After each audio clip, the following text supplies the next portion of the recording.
ಕರಾವಳಿಯಲ್ಲಿ ಕಳೆದ ಒಂದು ವಾರದಿಂದ ಭಾರೀ ಮಳೆಯಾಗುತ್ತಿದೆ. ಈ ನಡುವೆ ಕಡಬದಲ್ಲಿ ಸುರಿದ ಭಾರೀ ಗಾಳಿ ಮಳೆಗೆ ಬೃಹತ್ ಮರವೊಂದು ವಿದ್ಯುತ್ ತಂತಿಗಳ ಮೇಲೆ ಬಿದ್ದಿದ್ದು ಸಮೀಪದಲ್ಲಿದ್ದ ವಿದ್ಯುತ್ ಕಂಬಗಳು ದಾರಾಶಾಹಿಯಾದ ಘಟನೆ ಕಡಬ ತಾಲೂಕಿನ ಸುಬ್ರಹ್ಮಣ್ಯ ಮುಖ್ಯ ರಸ್ತೆಯ ಕಾಶಿಕಟ್ಟೆಯ ಬಳಿ ನಡೆದಿದೆ.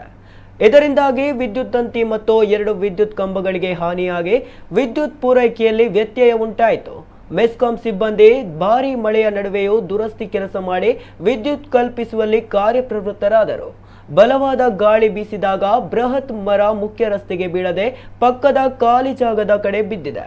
ಈ ಸಮಯದಲ್ಲಿ ಸ್ಥಳದಲ್ಲಿ ಯಾವುದೇ ವಾಹನ ಇಲ್ಲದಿರುವುದು ಹಾಗೂ ಜನಸಂಚಾರ ಇಲ್ಲದೆ ಇದ್ದುದರಿಂದ ಭಾರೀ ಅನಾಹುತ ತಪ್ಪಿದೆ.